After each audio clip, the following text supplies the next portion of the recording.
Roland E. Thomas, Chapter 7 and Problem 7-25. The switch in figure has been in position A for a long time and then moved to position B at time t is equals to 0. The switch is suddenly returned to position A after 10 milliseconds. Find Vc of t for t greater than 0 and sketch the waveform as well. अच्छा, अब ये अच्छा question है काफ़ी, क्योंकि इसमें उसने एक टाइम बता दिया है कि 10 मिलीसेकंड तक ये स्विच बी में रहता है, फिर वापस आ जाता है। तो ये इसकी 3 स्टेजेस बनेंगी। एक स्टेज होगी जब पोजीशन ए में वेरी लॉन्ग टाइम, तो इसका हम स्टेडी स्टेट सर्किट बना लेते हैं। इसमें ये वोल्टेज सोर्स, उसके साथ रेजिस्टेंस और नीचे स्विच के साथ 80 ओम किलो ओम की एक resistance, and then we have the capacitor. इस सिचुएशन में जो 20 किलो ओम की रेजिस्टेंस है वो कनेक्टेड नहीं होगी सर्किट में। So this is 1 microfarad capacitor and while in steady state it behaves as an open circuit। तो इसको मैं ओपन सर्किट से जब रिप्लेस करूंगा तो इस जगह पर वोल्टेज मैं कैलकुलेट कर सकता हूँ। This is open circuit voltage, this is 20k and this is 80k। The total voltage is 100 volts. तो इसमें ऑब्वियसली करंट यहाँ से चलेगा, इस रेजिस्टेंस में से गुजरेगा और वापस आ जाएगा। आगे तो ओपन है, और जो वोल्टेज यहाँ plus minus 8 kilo ohm, 80 kilo ohm, this is 80।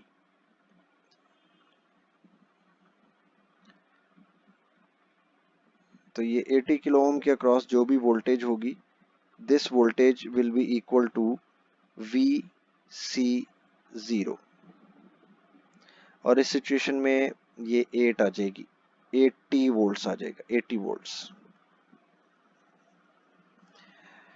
Right. अच्छा, अब हमने सर्किट बनाना है इसका when the switch is move to position B. उसमें voltage source and resistance 20k। अब ये वाली जो रेजिस्टेंस है ये बदल जाएगी, ये अब बी में मूव किया है तो दिस विल बिकम 20, और उसके बाद अगेन कैपेसिटर है। This capacitor is 1 microfarad and initial volts, initially charge up to 80 volts. तो इसको अब ये सर्किट जो है इसको थेवेनाइज करना पड़ेगा, क्योंकि इसका एक और तरीका भी है, हम इसे सोर्स ट्रांसफॉर्मेशन भी कर सकते हैं। यानी हम इन दोनों पेयर को पहले ट्रांसफॉर्म कर देंगे। तो एक करंट सोर्स जिसकी वैल्यू है V ओवर R, तो ये 5 milli, and then this resistance will become in parallel with this 20k। और साथ ही मैं इसको सॉल्व भी कर देता हूँ। जब 20k की रेजिस्टेंस जो है इसके साथ दो पैरेलल में लगी हुई हूँ तो they solve to become 10k। ठीक है जी, तो ये दोनों सॉल्व हो जाएंगी। ये वाली 20k है, ये वाली भी 20k है, तो इन दोनों को सॉल्व कर दिया, ये 10k बन गया। और मैं अब री ट्रांसफॉर्म करके फाइनल सर्किट जो बनाऊंगा उसमें एक voltage source and we have the series resistance of 10k। अच्छा, ये वाली जो वोल्टेज सोर्स है अब ये होगा 5 into 10, 5 milli into 10k, that is 50 volts, and we have the capacitor after that. अच्छा, अगर इसको मैं थेवेनाइज करता फिर भी यही जवाब आना था। जब इसमें यहाँ पर आप इसकी डिफरेंशियल इक्वेशन लिखेंगे और इसको सॉल्व कर लेंगे।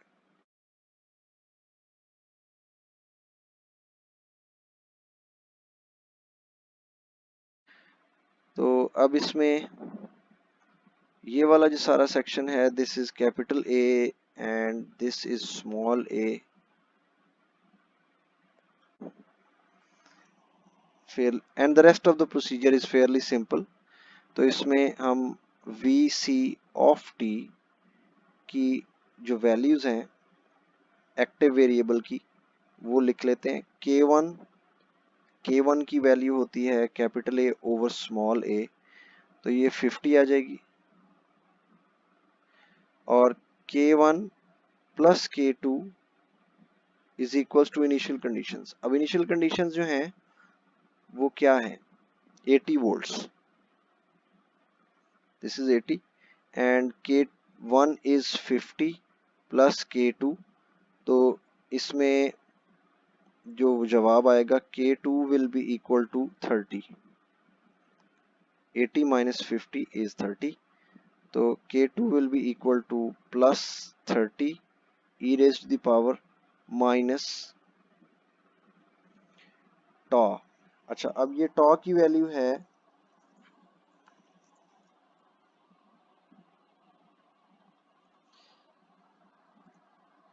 1 माइक्रोफैरड का कैपेसिटर है, तो यहाँ से हम टॉ की वैल्यू या ए की वैल्यू फाइंड कर लेते हैं, that is 1 exponent minus 6 into 10 exponent 3, इसका इन्वर्स ले लेंगे, ये ए की वैल्यू 100 है, ठीक है, दिस इज 100 इंटू टी, और मैं यहाँ पर टॉ की वैल्यू भी लिख लेता हूँ, टॉ इज 1/100,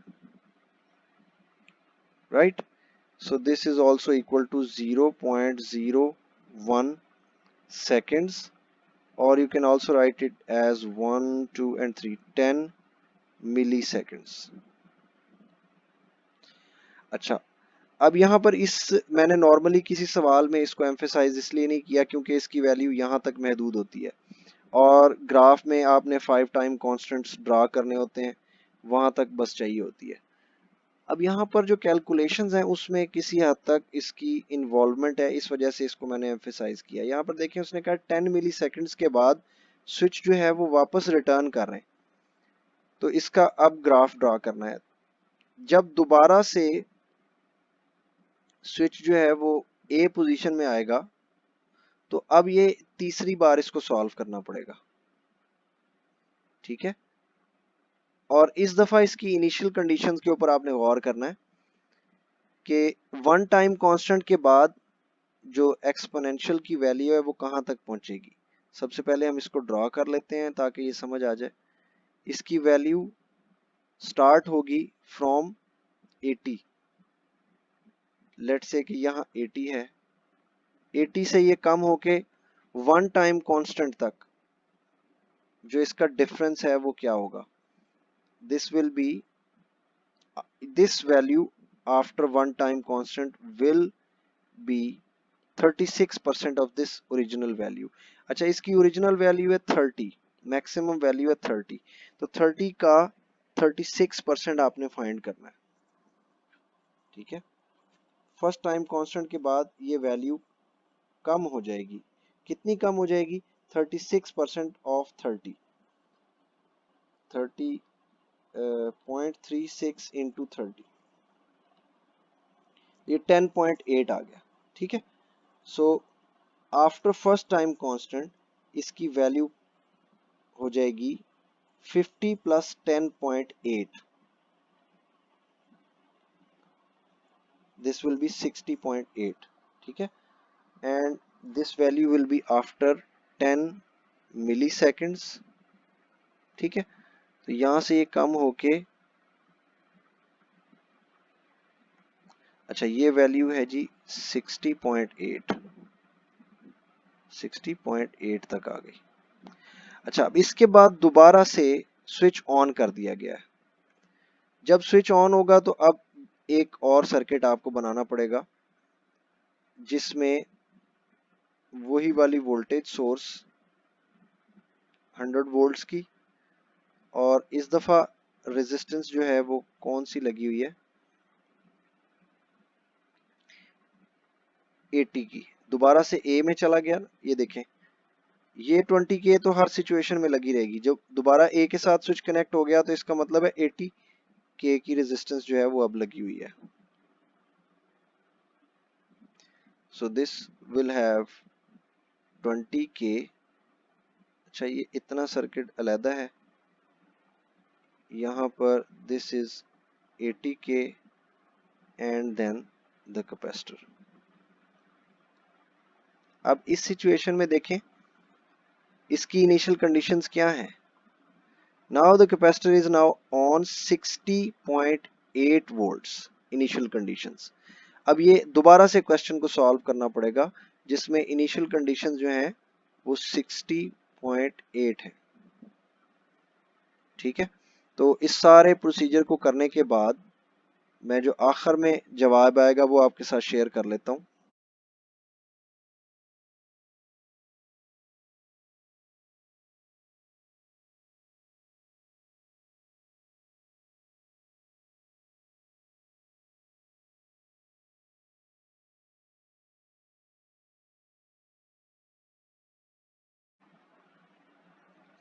अच्छा, अब इसको जब हम सॉल्व करेंगे तो ये हमें देगा K1 इज इक्वल्स टू 80 और K2 जो है K1 plus K2 is equals to initial conditions. तो यहाँ पर खास बात सिर्फ एक ही है कि अब इनिशियल कंडीशंस जो है वो मेन प्रीवियस सर्किट की नहीं होंगी, वो होंगी इससे प्रीवियस कंडीशंस। अब उस सिचुएशन में हमारा कैपेसिटर जो है उसकी वोल्टेज कम होके 63% प्लस द इनिशियल वैल्यू वो आ चुकी थी 61.8 वोल्ट के ऊपर। तो इसका K1 plus K2 is equal to 61.8 volts है। 60.8, सॉरी 61 नहीं, इट्स 60.8। और यहां से हमने K1 की वैल्यू जब 80 प्लेस करेंगे प्लस K2, तो this will give you 19.2 minus value, minus 19.2। अच्छा, अब हम लिखेंगे इसकी एक्टिव जो इक्वेशन है that is VC of t after the switch was again move to position A। ठीक है,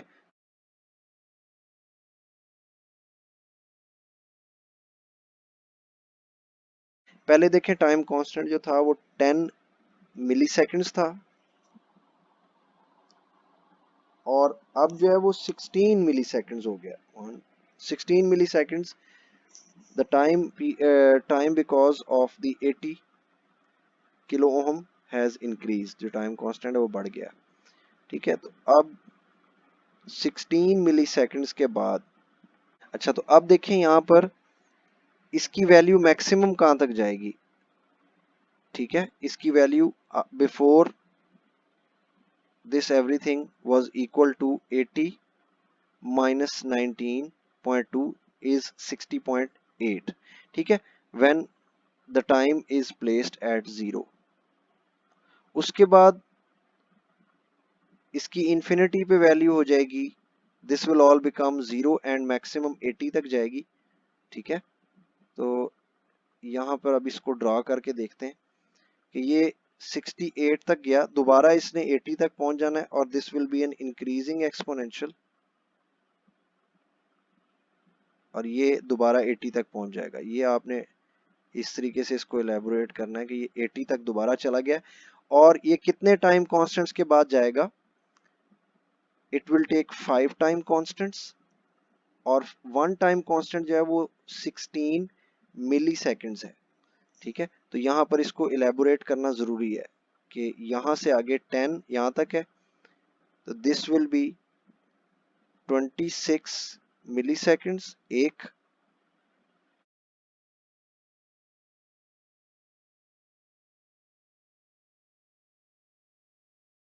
so this will reach 80 volts after